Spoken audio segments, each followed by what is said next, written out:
Greetings, this is Greg. Toward the end of the Second World War, Japan fielded a number of very capable fighters. Of these, Nakajima's Ki-84 was the best one. Well, sort of. It's a bit complicated. First of all, we're talking about prop-driven fighters that saw combat in meaningful numbers during the war. Context matters here.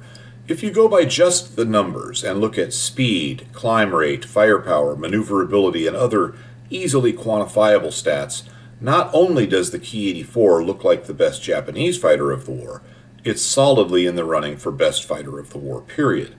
However, in reality, the plane was beset by nearly every possible outside factor which could work against it. A lot of unskilled laborers were building it, there were material shortages, issues with low-quality metals, low-quality fuel. It was rushed into production, maintained by inexperienced mechanics, and very often flown by relatively inexperienced pilots. No fighter plane could have done well under these circumstances, regardless of how good the design, especially if going up against the U.S. forces in 1944 to 1945. I've talked about these same types of problems before with late-war German aircraft. As with the Dora 9, the Ki-84s in service rarely matched the performance numbers seen in testing, which makes realistic comparisons a bit difficult. Should we compare an F-4U Corsair to the performance of an ideal Ki-84 or a realistic one? Now, of course, U.S. planes varied a bit in construction quality too, but not by that much, and the U.S. had ways of dealing with this. For example, all the Corsairs built by Brewster that were not up to standards, and none of them that were built by Brewster were up to standards, they were all used for training. They never went into combat. P-47 Thunderbolts that were worn out were assigned secondary roles as war-weary aircraft and kept out of combat. They basically did the search part of search and rescue. The Japanese didn't have that luxury, and they had to let planes go into frontline service with what would have been considered substandard build quality just a few years earlier. The Ki-84 was rushed into production, which is evidenced by the huge number of prototype aircraft ordered. And that may sound a little bit strange, but allow me to explain. More prototype aircraft allows the manufacturer to get the plane into production more quickly because they can find, work on, and solve multiple problems at the same time. To use an extreme example, if you only have one prototype of a certain airplane and you find that it has a problem, let's say it overheats too easily while taxiing, well, you have to use that airplane to figure out that problem. Thus, you can't be doing climb tests, takeoff distance tests, or anything else until that problem's worked out. Then when you do work it out, you're likely to find another problem. With a second prototype, you could tow it to the runway and work on other issues at the same time. The more prototypes you have, the more quickly you can find and sort out all of the problems. To put this into perspective, only 13 prototypes were ordered for the Nakajima Ki-84 Oscar, which first flew in January of 1939. It took about another 20 months or so to get it into service. For the Ki-84 Tojo, there were 10 prototypes built. That plane took about 14 months to get into service. There were about 100 prototypes of Ki-84 Franks. Now, I'm using the word prototype a bit loosely here, as the Japanese had various categories of what and I think most people would call prototypes. In my view, if it was built before regular production started, it was a prototype. There were 2 Franks which were officially called prototypes, only 2, but then another 83 aircraft which were hand-built by experts and used for the normal prototype purposes. That means they were using these planes to test design changes and do problem solving. With these first 85 airplanes, there were constant changes being made to the airframe, and quite a few variations of the plane's engine, which was the Nakajima Homare HA-45. Then there were another 42 pre-production airplanes. These were standardized airplanes, and they were built by expert craftsmen and apparently quite well made, and it was these pre-production airplanes that were used to establish the airplane's performance numbers. Now, even with all of these planes available for testing and development, it still took about 16 months to get the Ki-84 from its first flight into service, so still about the average amount of time for the Japanese, but the Ki-84 was a relatively complex airplane by Japanese fighter standards, and it had an engine that, while not complicated, had some development issues of its own. Keep in mind that information on these planes is a bit scarce, so I'm having to use quite a few secondary sources.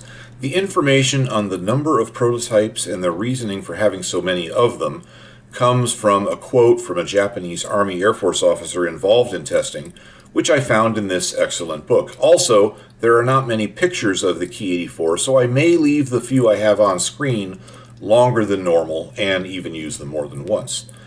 Back to our story. Once they got the problems worked out well enough to go forward with production, the shortage of skilled technical workers caused problems. The production planes were largely built by civilian workers who had been drafted without any effort to match their skills to the industry or the industry requirements. Imagine if you went out and randomly grabbed some school teachers, pharmacists, and store clerks who had never built anything. Most have never even driven a car in this case, because we're talking about people that were raised during pre-World War II Japan.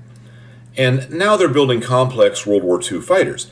That's essentially the type of workforce they had building the production Ki-84s.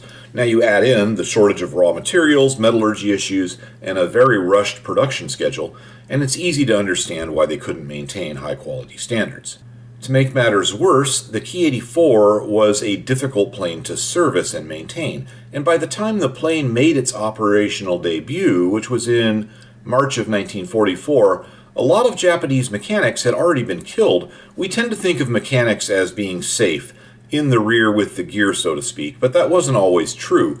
The nature of the Pacific War meant that a lot of Japanese mechanics were killed or in some cases stuck on islands that had been bypassed by the ever-advancing U.S. Navy, thus stuck behind the lines with no way to rejoin their forces. By the time the Ki-84 was sent into combat, the shortage of well-trained mechanics was a real problem, and when you combine that with the fact that it wasn't an easy plane to service and the production versions of the plane were not in tip-top shape to begin with, you can begin to understand why the production airplanes rarely lived up to the performance standards of the pre-production planes used in testing. Not only was performance a bit lower than it should have been, but the plane had reliability issues, mostly centered around the engine, fuel system, and landing gear, which resulted in huge losses due to accidents. Although I suspect the landing gear issues were at least somehow related to inexperienced pilots. We'll probably cover that at some point. Of course, all of this was extremely fortunate for U.S. fighter pilots facing the Ki-84 because even in a degraded condition, this new plane was a serious threat to any U.S. fighter. In tip-top condition with a skilled Japanese pilot at the controls, the Ki-84 was at the very least a match for any fighter in the world. The plane was named the Hayate, which means gale in Japanese, and codenamed Frank by the U.S. Hayate is the way Google pronounces the name, so if you have an issue with that, I urge you to contact them immediately. I'll be calling it the Ki-84 or Frank for the rest of this video. Let's take a look at the plane in detail before we get into its performance and combat history, which I'll cover in part 2. Keep in mind that as with most Japanese Army Air Force planes, information is scarce, but I'll try and let you know when I'm using secondary sources or guesstimating things. Normally I'm able to stick not only with primary source material, but primary source official and peer-reviewed stuff like manufacturers' flight numbers and flight manuals and the like. That's just not possible in this case, but I think we can piece together what we have well enough to get a great picture of this airplane. I'll start with the engine, and for this nearly everything is rock solid from peer-reviewed primary sources. I have 2 detailed U.S. reports on a captured airplane, which I'll put in the Patreon section. In this video, all the old yellow pictures and pages like this one are from those reports. The Ki-84 is powered by the Nakajima Homare, a twin-row, air-cooled radial with 18 cylinders in 2 rows, 9 cylinders each. So far, that doesn't sound too unusual. There were many twin-row radials in World War II fighters. We had the 18-cylinder R-2800 in Corsairs, Thunderbolts, and Hellcats. The Germans had the twin-row 14-cylinder BMW 801 in the FW-190A models, and the Soviets had the 14-cylinder Shvetsov ASH or ASH-82 radial in some of their best fighters. The USA also had the Wright R-2600 14-cylinder twin-row, which wasn't typically used in fighters, but was comparable to the other 14-cylinder twin-rows. In fact, I have a video that compares and contrasts these 3 engines. The Nakajima Homare was significantly different than any of these other engines. And to best explain this, we need to start by looking at the basic specifications of the engines side by side. I'll start with displacement rounded to the nearest cubic inch, and for my metric viewers I'll add in liters rounded to the nearest tenth. For example, the Pratt & Whitney R2800 displaces nominally 2,805 cubic inches, or 46 liters. As you can see, the Ki-84's Homare engine is by far the smallest here, at 2,187 cubic inches, or 35.8 liters. That's so small by radial engine standards that it's getting down into the range of the liquid-cooled V-12s used in World War II fighters. It's smaller than a Rolls-Royce Griffin, which had 36.7 liters, and about the same as a DB605 from a mid- or late-war Bf-109. Take a look at the weights. The Homare is the lightest engine here by a significant margin, which will obviously help performance via improved power-to-weight ratio and reduced wing loading. Furthermore, it has the smallest diameter, which reduces frontal area, another obvious advantage because it's going to help reduce the plane's drag.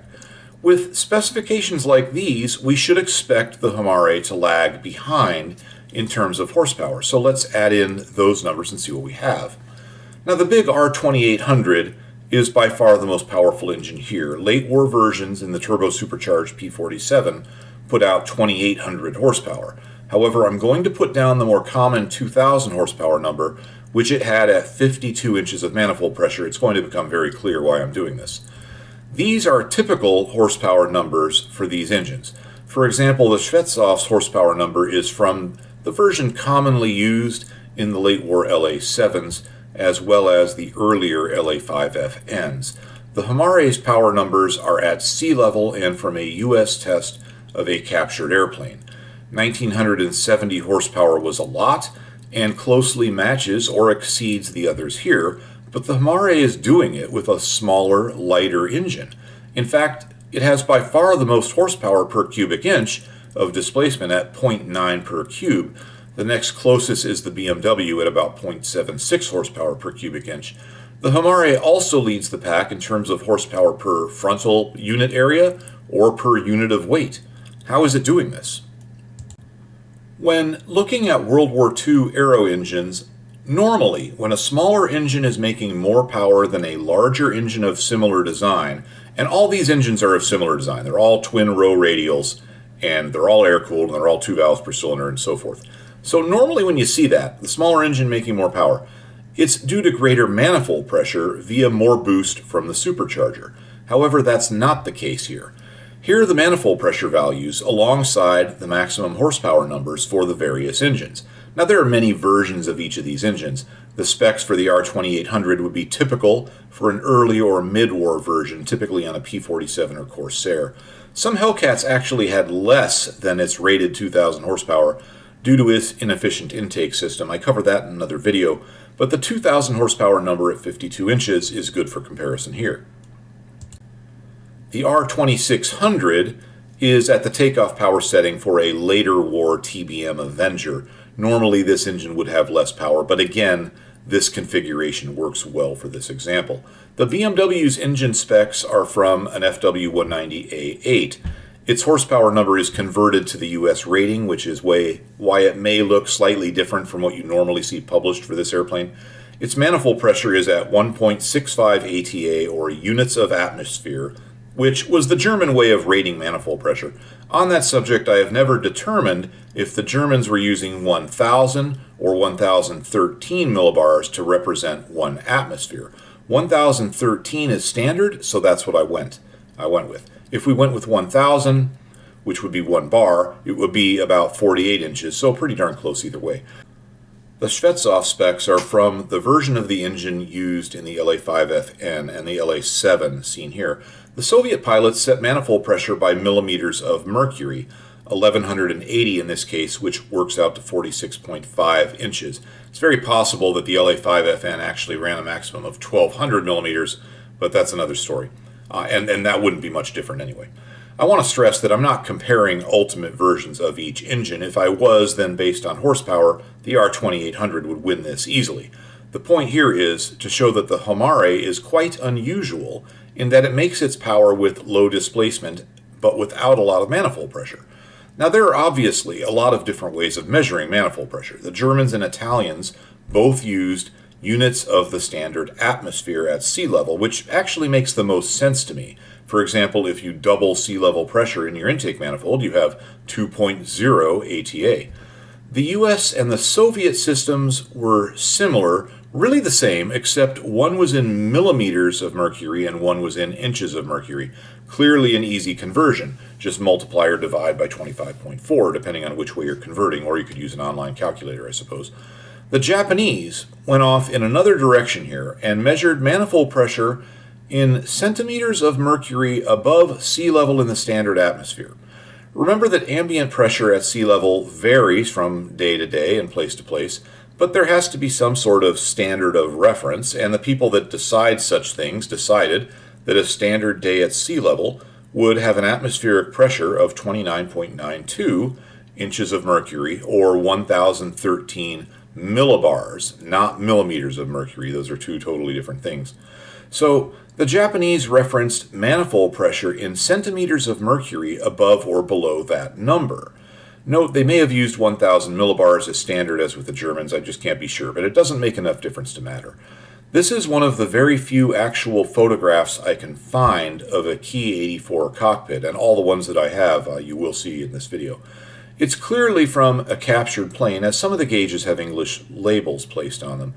We know that this plane is on the ground with the engine off because the altimeter and oil pressure gauges indicate that.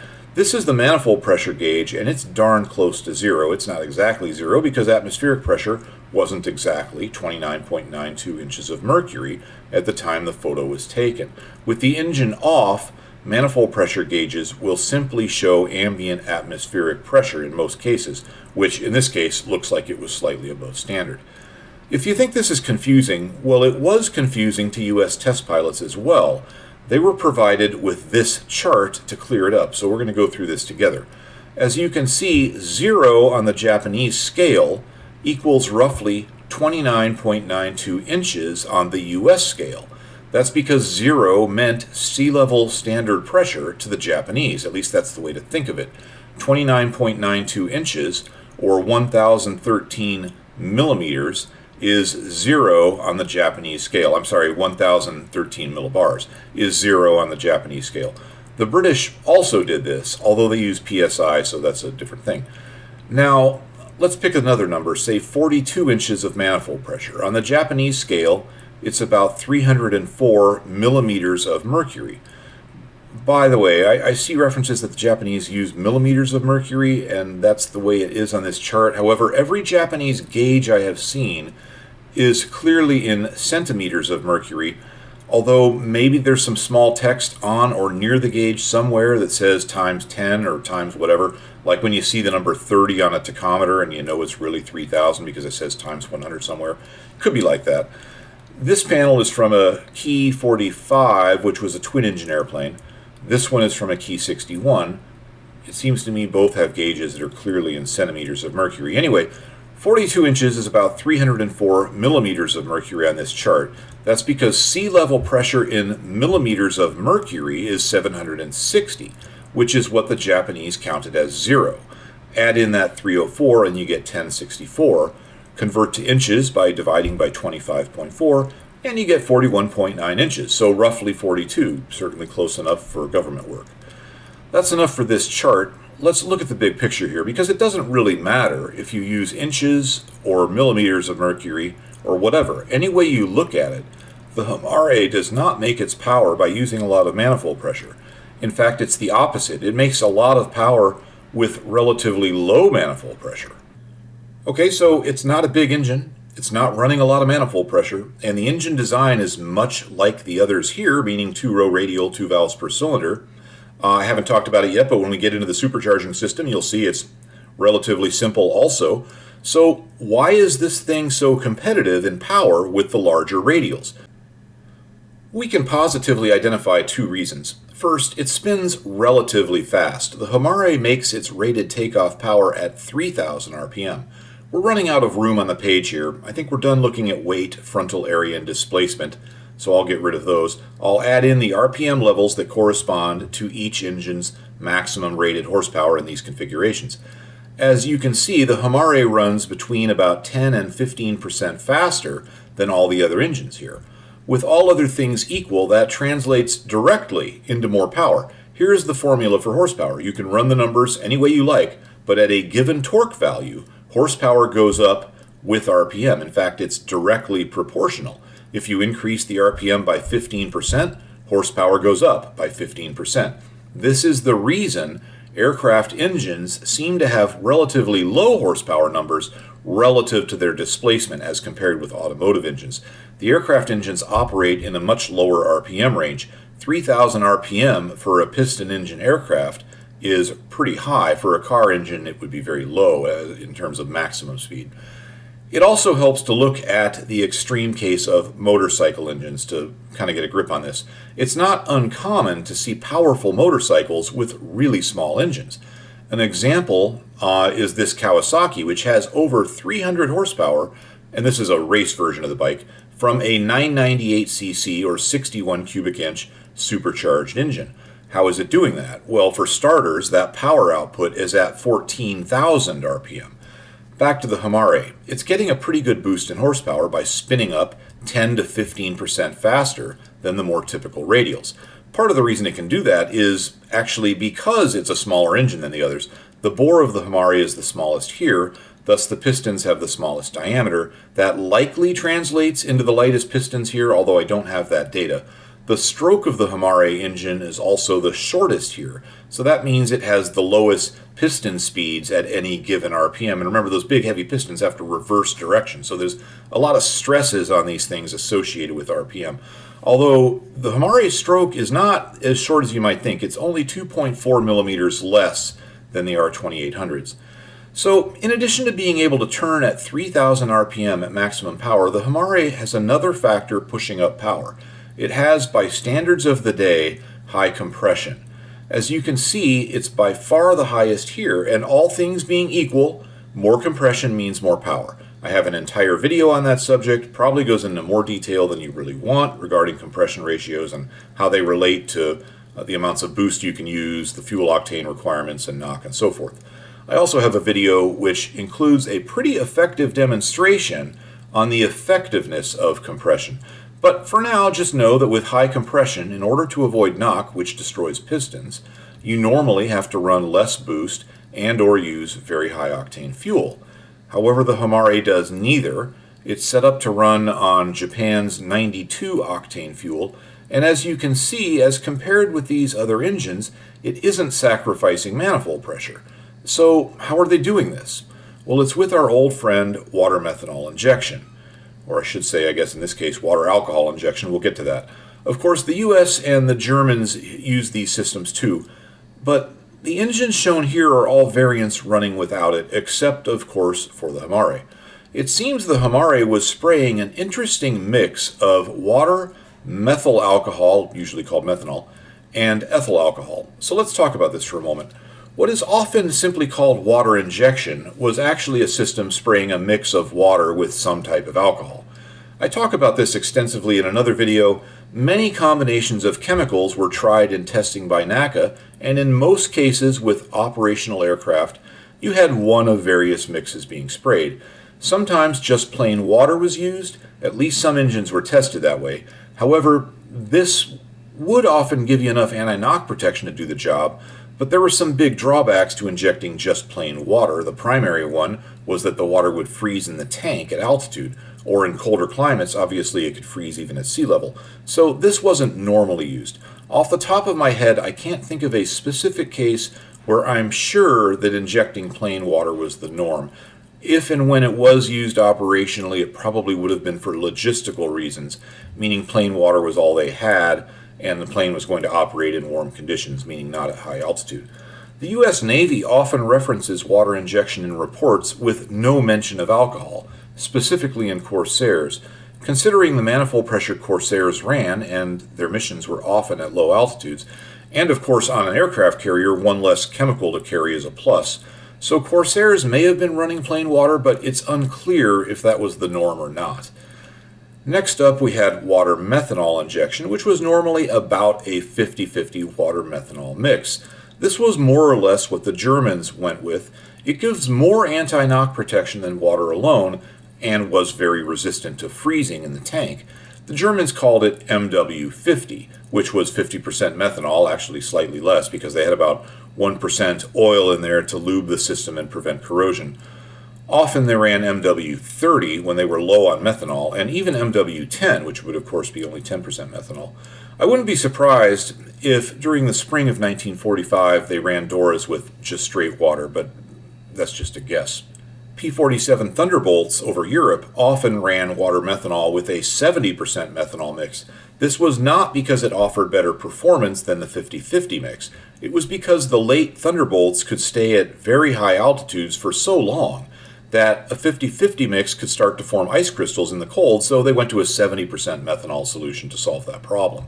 Fun fact, late war Thunderbolts spraying water meth at 64 inches of manifold pressure and 2,600 horsepower burn less fuel than when they were at 52 inches and 2,000 horsepower with no water meth. That was also true of the very late war 2,800 horsepower Thunderbolts. That's pretty incredible, making 2,800 horsepower with less fuel than when making 2,000. The main reason is because of the tremendous internal cooling effect provided by the water injection system, which allowed them to lean out the air-fuel ratios without a fear of knock. Now, there were some cases in testing at NACA when water ethyl alcohol was found to be preferable to water methanol. This was because when the water ethyl mix was sprayed in, it helped control cylinder head temperatures better than the water methanol mix. It wasn't as good in terms of its anti-knock potential, but some air-cooled engines would run into cylinder head temperature limits as power increased before they reached the knock threshold.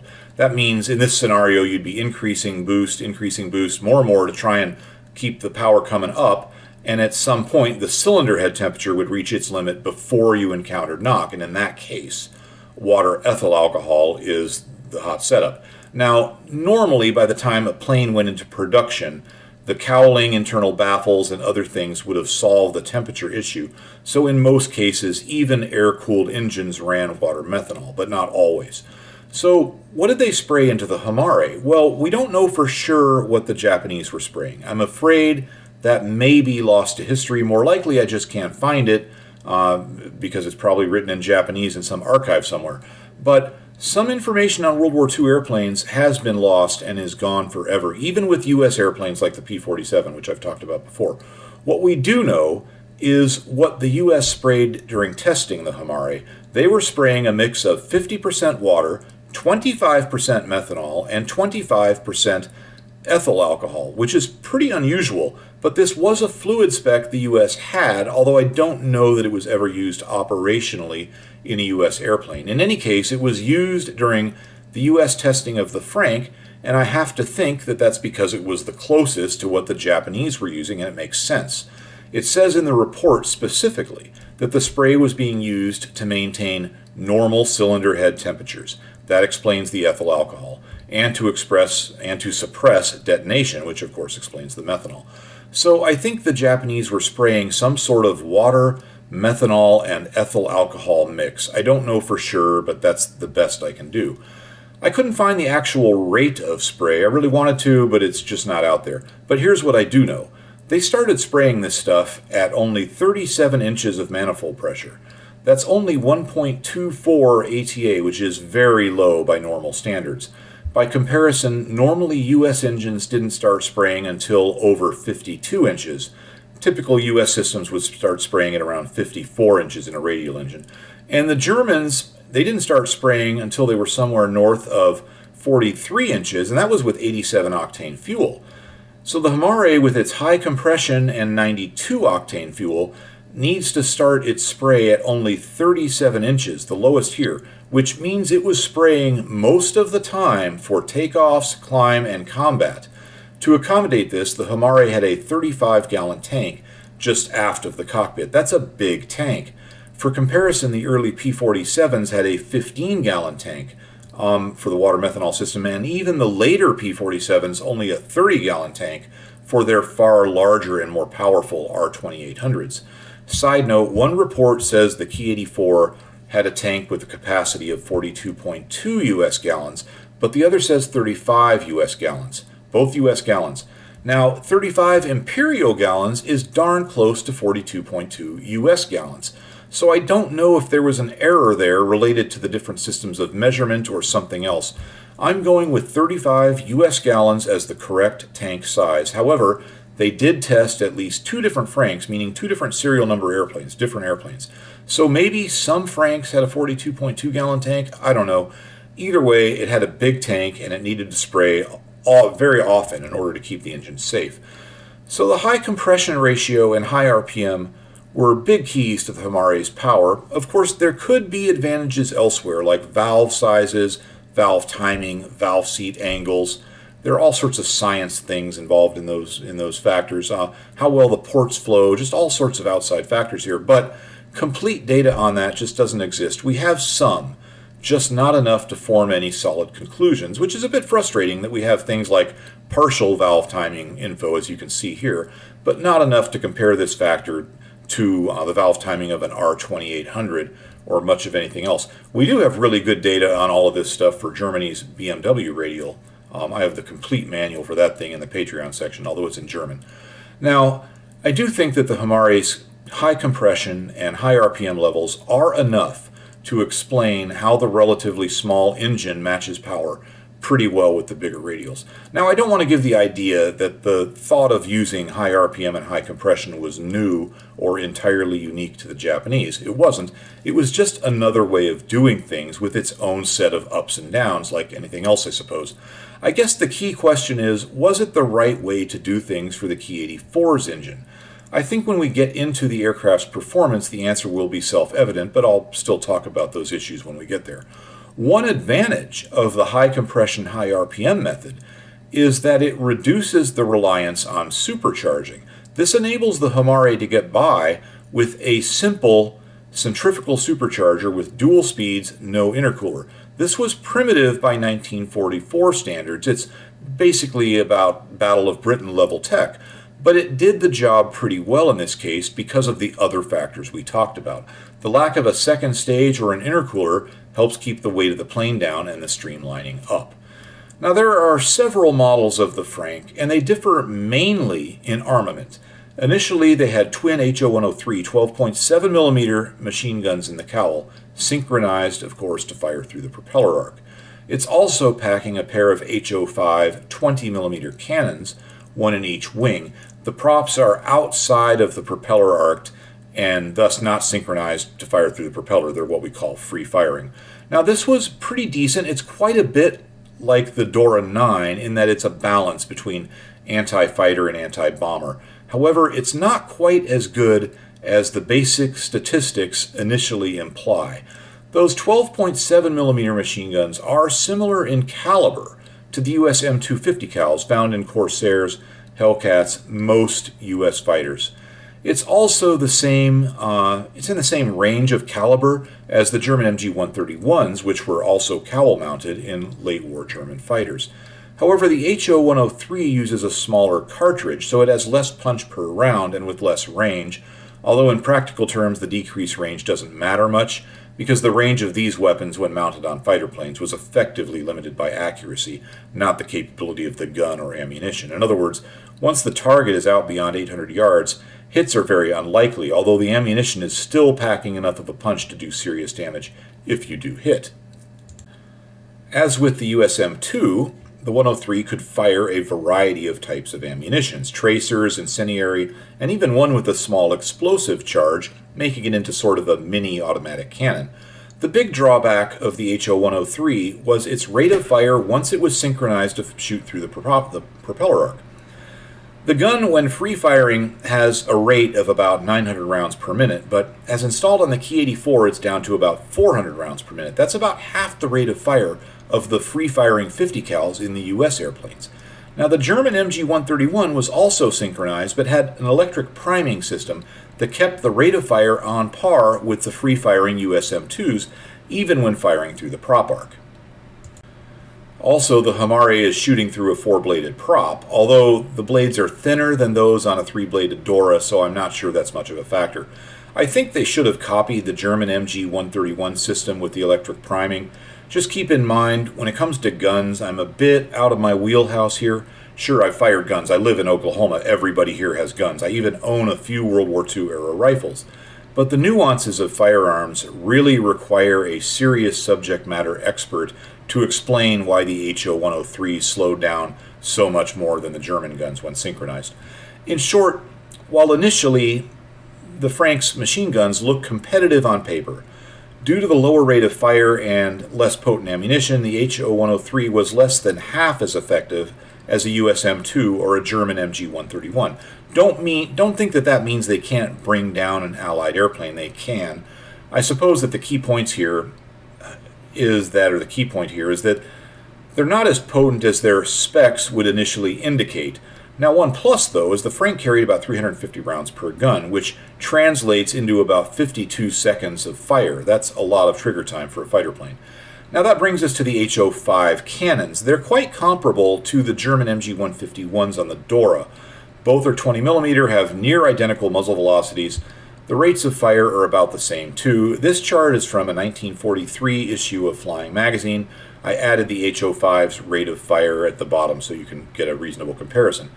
Now the Frank only carries about 150 rounds per cannon. That gives about 13 seconds of trigger time, far less than the cowl-mounted machine guns. But the pilot could fire either the machine guns, the cannons, or both at the same time.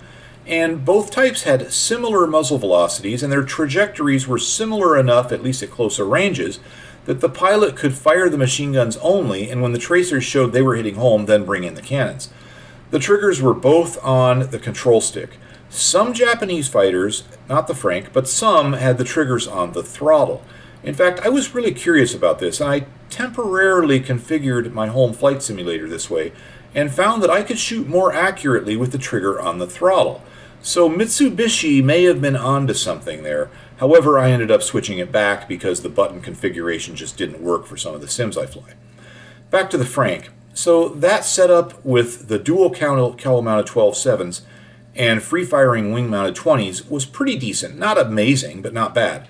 The slow-firing machine guns and low ammo count for the cannons work against it, but it does have enough firepower to knock down any fighter and still be a threat to the bombers. Nakajima then replaced the cowl-mounted machine guns with a second pair of HO-5 20mm. This new version of the plane was called the 1B, now packing 4 20mm cannons, and with, interestingly enough, a slightly better rate of fire from the synchronized 20mm versus the previous version's sync 12.7s. I don't know why that is.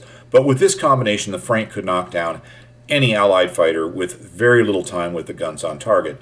Don't estimate the power of those 20mm Japanese shells. This is a Corsair's wing after a single hit from one of these guns.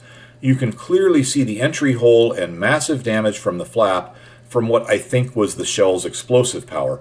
It appears that in this picture the mechanics have already started to work on the plane as 2 of the machine guns have been removed, but the devastation from the shell is clear, and it won't take many of these hits to bring down a fighter, even a tough plane like a Corsair or Hellcat. Now, I haven't seen a source that shows the ammunition quantity of the cowl-mounted 20mm cannons, but judging from pictures of the planes, you can kind of see where the ammo boxes were, and it looks like they had an amount that would have been about equal to the wing guns in terms of number of rounds, so about 150 rounds, giving each one about 18 seconds of trigger time from the slower firing synced cannons in the cowl. That's pretty decent. Now, eventually they came out with a version called the 1C, which was intended as a bomber-destroyer. This plane had a pair of 30mm HO-155 cannons in the wings and still retained the 20mm cannons in the cowl, so 4 cannons total. Note that the HO-155 cannons are often called HO-105s, which is a bit confusing. Now, these things have a slower rate of fire than the 20mm, and the 1C probably didn't carry much ammo for them, but they pack a huge punch, and when attacking B-29s, you're probably only going to get one pass at those things anyway, so extra ammo wasn't very important. In a World War II fighter, the gun sight is a critical item, so we've got to talk about that for a moment. According to the U.S. report mentioned earlier, the Frank had an optical gun sight similar to the U.S. Army Air Force N3S. I don't have a specific reference for the N3S, but most N3 gun sights were just basic reflector sights, and the different model designations, the A, B, C, and so on, had to do with the way it was mounted in the airplane and had to do with the wiring. In any case, the N3s were basic reflector sights. Reflector sights were typical of World War II fighters from the very beginning of the war. In fact, they date back to World War I. They allow the pilot to get an accurate sight picture without having to line up his head into an exact position to look down the iron sights, which is great when you're in a hard maneuvering airplane and trying to line up your shot. Some secondary sources say the Frank had the Japanese Type 3 sight. That is very similar to the German Revi 12C and may have been a copy of the Revi. I can say from what I can tell, they certainly look the same, and it makes sense considering that the Revi was standard in most 109 variants as well as the FW190A models, and we know that the Japanese had examples of those planes, and we know that the Revi was a good sight as basic reflector sights go, so if you're going to copy one, that would be a good one to go with. However, by 1944 and certainly by 1945, the gyro sight was the hot ticket. These could be found in a lot of US and British fighters. It was the British who really pioneered this technology. The Germans were late to the gyro sight party, which is odd because they did have a pretty early start. But it appears that the Japanese didn't show up at all. If they had a gyro sight, it was something experimental that didn't make it to the frontline service, certainly not in any numbers. This will matter later on in our discussion. The Frank has decent armor, typical of late war fighters. It had 13mm armor protection for the pilot from the rear. That's not enough to always stop the 50 caliber fire from a Corsair. I don't have a specific test of the USM-2 machine gun against Japanese armor, but in a 1933 test of a US 50 caliber, it was found that it could punch through 16mm of tank armor at 600 yards. Other testing showed it could punch through 19mm of armor at that distance. So punching through the Frank's armor of 13mm within the ranges at which you could reliably hit the Frank was certainly quite possible. It appears that at close range and at a 90-degree angle, the USM-250 cal will punch through any aircraft armor of the war, and we certainly have a lot of examples of it doing that. I'll put this 1948 report in the Patreon section. Here's a page from it showing, among other things, the required velocity of a 50 caliber bullet to punch through different types of armor. For example, to punch through late war US half-inch armor, which is about 13mm, a 50 caliber round would need to hit it at better than 2,075 feet per second. So if the bullet slows below that speed due to long range or more likely going through other things in the airplane first, then the armor will stop it. Now, the problem is the bullets leave the Corsair's guns at around 2,700 feet per second. Now, if the 50 caliber could punch through any aircraft armor, why did the Axis forces bother with armor at all? Well, it's because of the variables involved in the ballistics, which mean that more often than not, it's worth doing. The armor will save the pilot from shrapnel, smaller caliber stuff, or even 50 caliber rounds under some conditions. Remember, the bullet will slow down and deform as it goes through parts of the airplane. The aircraft's skin probably won't do much, but it's probably also going to hit a fuselage former or some other bit of structure, maybe a radio or some other type of equipment before it gets to the armor. Plus, obviously, it starts slowing down at least to some degree as soon as it leaves the barrel. We know that an intact bullet at a right angle has to slow from 2,700 feet per minute to 2,075 for the armor to stop it. Just what it'll take to make that happen or deform enough so it won't punch through would take a serious subject matter expert to explain. It's simply outside my scope of knowledge. What I do know is that the armor was worth it. Everyone put armor behind the pilot by mid-war, so apparently the bullets would deform or slow down often enough for the weight penalty to be worth it. In terms of armor thickness, the Frank was about equal to most U.S. Navy fighters and a bit better than the U.S. Army Air Force stuff. Of course, there are other properties to armor. It's not all about the thickness, but as far as I know, we don't have studies on late war Japanese armor, so thickness is really all we have to look at.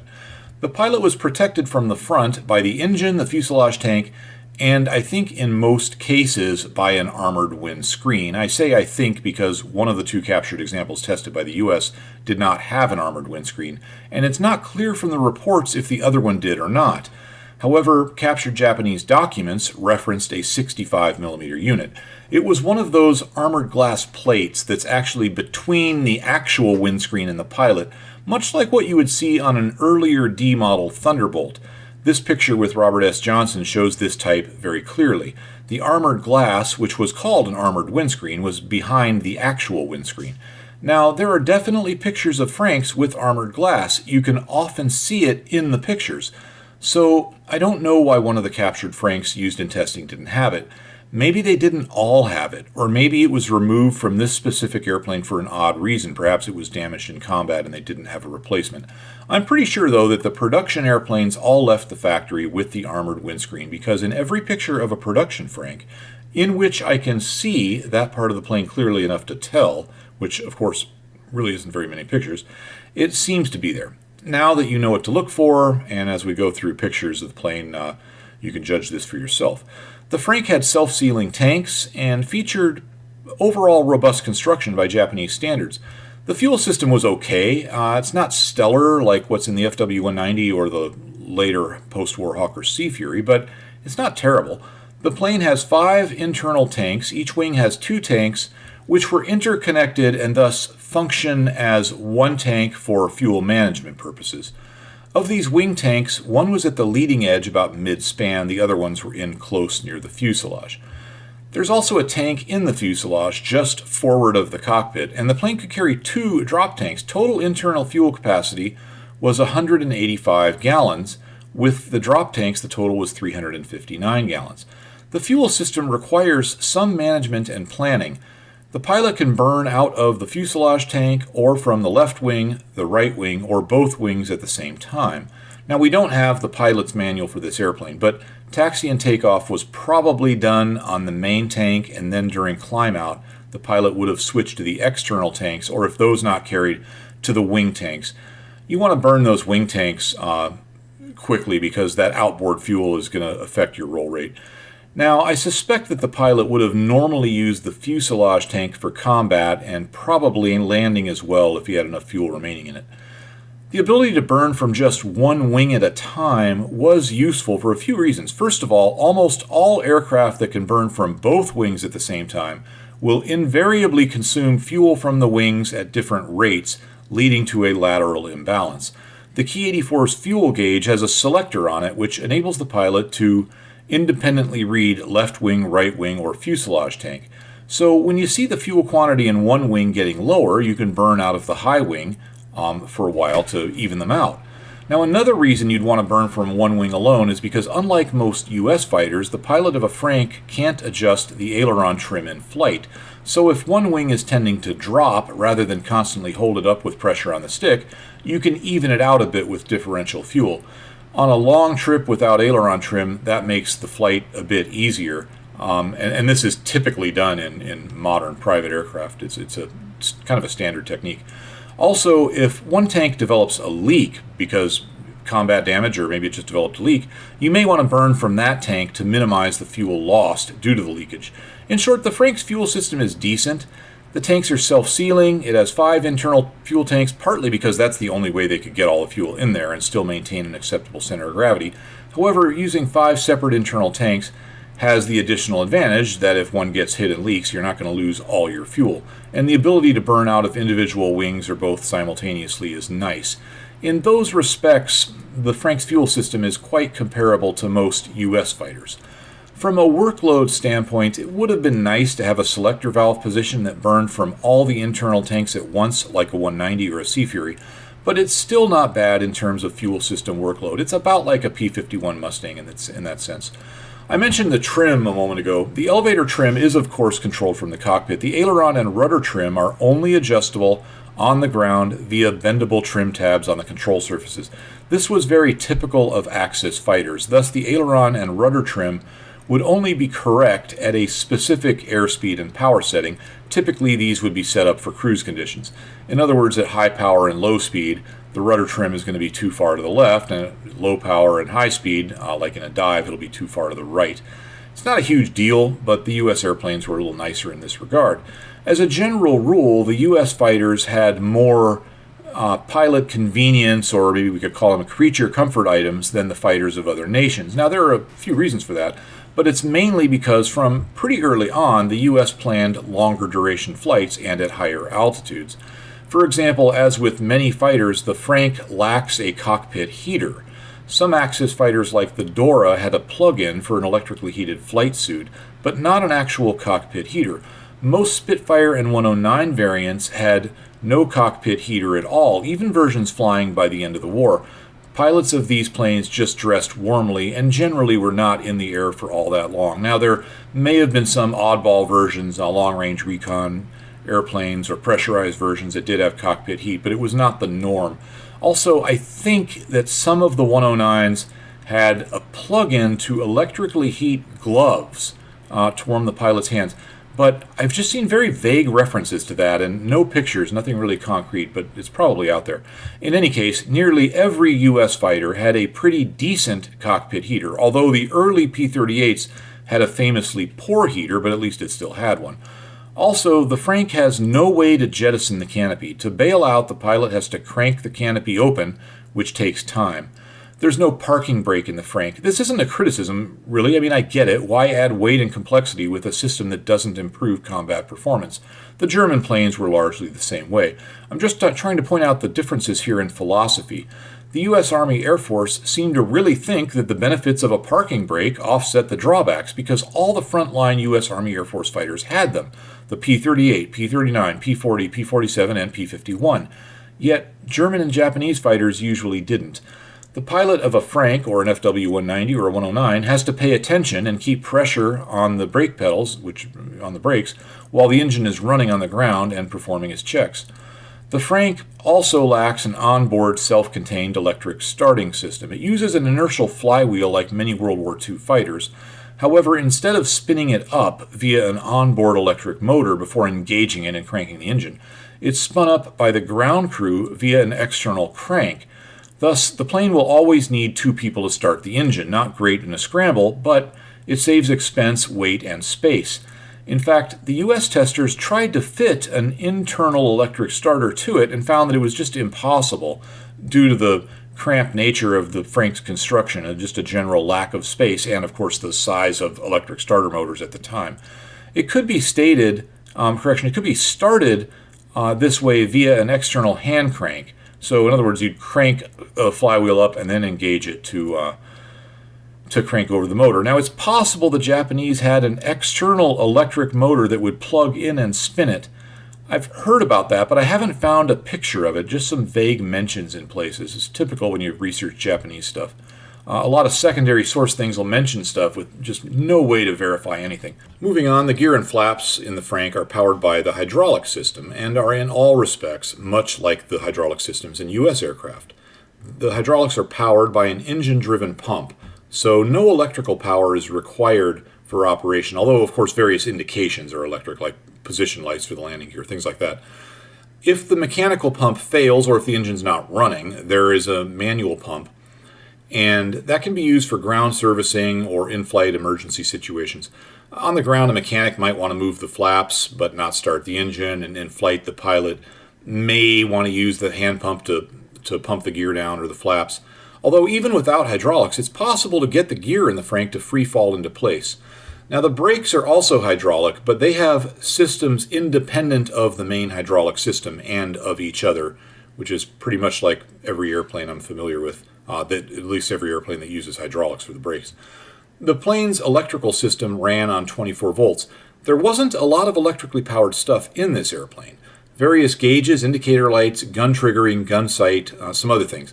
The 24-volt system was charged by a 56-amp alternator, which is almost identical in capacity to an early war U.S. fighter like the P-40. By late war U.S. standards, that's a pretty weak generator at only 56 amps. For comparison, a Thunderbolt November has a 100-amp unit. A P-51 Mustang, same thing. Of course, in the case of the Thunderbolt, it has far more electric stuff to power: a gyro gun sight, autopilot, tail warning radar, and a bunch of electric fuel pumps. I forgot to mention earlier when we talked about fuel, the Frank does not use electric fuel pumps. It has a single engine-driven pump, which is fed by gravity. The tanks are higher than the pump, and also air pressure in the fuel tanks. The air pressure is supplied by the output side of a vacuum pump. Now that I think about it, the Frank's internal fuel tanks are pressurized in exactly the same way that the high-altitude capable drop tanks were in a US P-47 or P-51, that is, via the pressure side of a vacuum pump. Of course, without electric pumps feeding the engine-driven mechanical pump, that is, there's a risk of vapor lock. If the fuel boils off or forms vapors and those vapors reach the pump, it won't pump and your engine quits. Pressurizing the tanks helps, of course, but to really ensure that things would run smoothly, Nakajima put a fuel cooler in this plane which cools the fuel before it gets to that engine-driven pump. The cooler could be bypassed, but I'm not clear on just when this was done. My guess is that you would run the fuel cooler at low altitude, and certainly at low altitude in warm conditions, but not at high altitudes where there could be a risk of the fuel temps getting too low. So the Frank is able to get away with what by late war standards is a low-capacity generator, because it simply doesn't have many things powered by electricity. Interestingly, though, the Frank does have a lot of wiring. Here's the thing, and this isn't often talked about. If you build an airplane that's made out of wood, and the version of the Frank we're talking about is an all-metal airplane, but just follow along for a moment. If you build an airplane out of wood, you have to run grounding wires all over the place because you can't just ground that landing light bulb or whatever right there on the aircraft structure. Now, in an Albatross from World War I or something like that, this clearly doesn't matter. No electrical system, thus no battery or generator required, and no wiring, really. Its ignition system is powered by magnetos via engine rotation, and they're self-contained. But as airplanes became more and more complex, this started to matter more and more. And by World War II, wooden airplanes had to carry a lot of extra wiring over their metal counterparts. What's interesting here, and the reason I'm talking about it, is that the Frank has a two-wire system to accommodate the grounds like a wooden airplane. This is specifically mentioned in the U.S. report, and they mentioned that it had quite a bit of wood in the construction. But what I find odd is that the Frank, and specifically the one tested by the U.S., was not a wood airplane, but apparently somewhere in there it had quite a bit of wood. Now, the Japanese did build an all-wood variant of the Ki-84, which they called the Ki-106. Only 3 of these were built. But it's possible that the Ki-84 had an electrical system like a wooden airplane because the wood version, which became the Ki-106, was planned from very early on, and the people designing the electrical system planned for that in advance. That's obviously just my theory, but I think it makes sense. The Japanese knew that their material shortages were getting worse, and we know they did build prototype versions of the Ki-84 out of wood, and the production Ki-84 had an electrical system consistent with what you would see in a wooden airplane. Now, there are a few more things to go over. Let's just start at the front and move back. The propeller was a 4-blade, constant-speed electric prop. Apparently, it was very similar in principle and operation to a Curtiss electric, like what you would see on a typical P-47, although some P-47s had the hydraulic Hamilton standard, but generally speaking, they've got a Curtiss electric. The airframe itself is all metal, the airframe of the Frank, that is, except for fabric control surfaces and whatever internal wood parts were used. As a side note, it was common, even late in World War II, for a, quote, all-metal airplane, unquote, to have fabric-covered control surfaces. According to David Lednesser, and you really should be watching his stuff, this was done for balancing, and he would know. David Lednesser is a pretty big deal in the world of aerodynamics, although he does drive a Subaru. Back to balancing, fabric is light, so by using fabric, they could avoid using big counterweights or expensive heavy metals like cobalt to balance the control surfaces.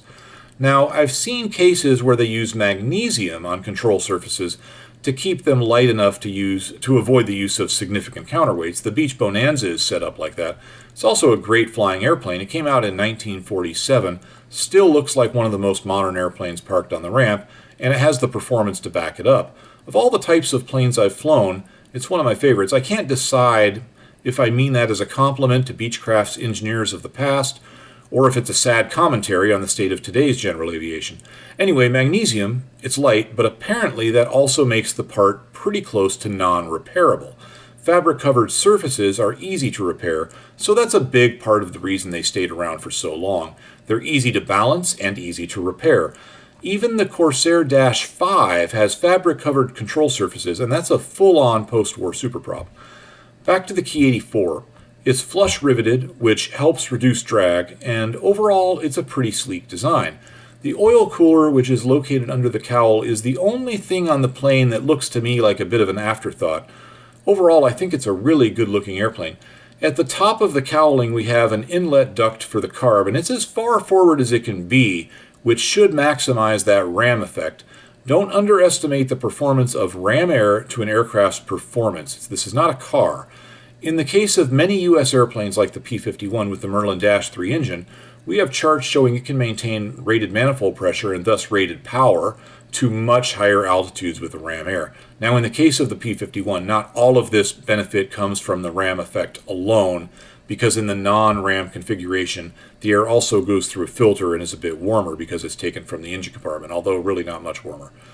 A good example of the use of ram air is in a modern Kawasaki motorcycle, and we all know Kawasaki knows something about aircraft performance, and a fair bit of that got translated into bikes in the post-war years. In fact, it was the aircraft division of Kawasaki that originally built their post-war motorcycles. This isn't exactly advertised. In fact, the Wikipedia page for Kawasaki Heavy Industries has a history section which completely leaves out the 1929 to 1947 years. It's as if the company ceased to exist during that time. Of course, viewers of this channel know better. The Kawasaki motorcycle has 4 valves per cylinder, fuel injection, ram air, and a 2-speed centrifugal supercharger. I'm sure those specs sound familiar to you. Anyway, it's said that this supercharged bike gains 10 horsepower from the ram air system, and I think that's certainly realistic. We know it can do 200 miles per hour, and we know that at that speed, the ram air pressure will be about 0.71 pounds per square inch. That's about 4.8% of atmospheric pressure at sea level, and the bike has about 200 horsepower in street trim, which is incredible. So I could see this happening. In fact, it's going to happen at a speed below 200 miles an hour due to the multiplication effect of the supercharger. Remember, a mechanically driven supercharger creates a pressure ratio, not exactly boost or manifold pressure, which is the way we usually think of it. So if it's running a 2-to-1 pressure ratio, 0.1 psi will translate into 0.2 psi on the output side. The point here, though, is that ram air works really well at high speeds, and that's the reason all World War II fighters have it. What's a bit different here is that it's on the very top of the cowling and all the way up front. I think that front position helps because the ram air effect will be magnified at low speeds by the prop wash. The on-top position is almost exclusive to fighters with cowl-mounted machine guns because there's a convenient space for the ducting between the two guns. Normally, if there are no guns up there, they put the ram air duct somewhere else, for example, down low on the cowl, and then use an updraft induction system for the fuel injection. There are, of course, exceptions to this. The FW-190 goes off in another direction entirely, as explained in this video. The Frank's exhaust stacks are set up to provide thrust, much like an FW-190. The cowl flaps are operated via the main hydraulic system, and if the engine-driven pump fails, they can be positioned via the hand pump. The landing gear included a retractable tail wheel, and all 3 wheels were fully enclosed by gear doors once retracted. This was pretty typical for late war fighters, but early in the war it wasn't, and even in 1945 you could find some fighters without fully retractable and enclosed landing gear. The ailerons were large, very effective at low and medium speeds. At high speed they weren't so good, which was typical of Japanese fighters. Most World War II fighters used NACA wing profiles, including Spitfires. Even the Germans did this. However, there were some notable exceptions where designers went in their own direction. The most famous Allied examples are Republic's P-47 Thunderbolt and, of course, the de Havilland Mosquito. I couldn't find any information on the Ki-84's wing profile design. It is listed on the Wikipedia page for the airplane, but there's no sources given, so I'm not going with that. Historically, I will say, Nakajima used their own wing profiles, or profiles that were maybe started as NACA profiles, but they modified them a bunch. So that may be what they did here, I really don't know. The Frank has quite a bit of wing area. Now, wing loading isn't the end-all, be-all of turn performance. I talk about that in other videos. There are many cases where a higher wing loading airplane will still out-turn a plane with a lower wing loading. But wing loading gives us a general indication, and the Frank has lower wing loading than just about anything it was likely to face. Keep in mind, these wing loading numbers are just rough calculations. I took the empty weights of the planes and added in what I thought would be a reasonable amount of weight in fuel and ammunition, for a realistic combat scenario where these planes would encounter a Frank, and I divided it by the wing area. There are a lot of variables with fuel and ammo that can affect this, and I'll be more exact about this when we actually look at turn performance. For now, know that the Ki-84 has pretty low wing loading, especially by late war Allied standards. Perhaps more important was the type of flaps it used. It may look like it has split flaps, which were common, but they're actually Fowler flaps, which have the ability to increase lift without much of an increase in drag. That was pretty rare in fighter planes. P-38 Lightning had that, but not many other planes had Fowlers. As an example, the split-type flaps, often used in the era, think P-40 or Spitfire maybe, those did increase lift, but at a huge cost in drag, so they weren't going to really help your sustained turn performance very much. But that's not the case with the Frank, and the pilot of the Frank can use this to great effect in a sustained turn fight. The tail has the horizontal stabilizer and elevator well forward of the rudder hinge point. The point of this is to retain elevator effectiveness at very high angles of attack by preventing it from being blocked by horizontal surfaces. We saw this on the Mitsubishi Zero, and I made a video about it. By the way, stop posting comments saying that the Corsair and Mosquito were the same way. No, they were not. In fact, they were the literal opposite, and neither one was approved for spins, partly because of the tail design.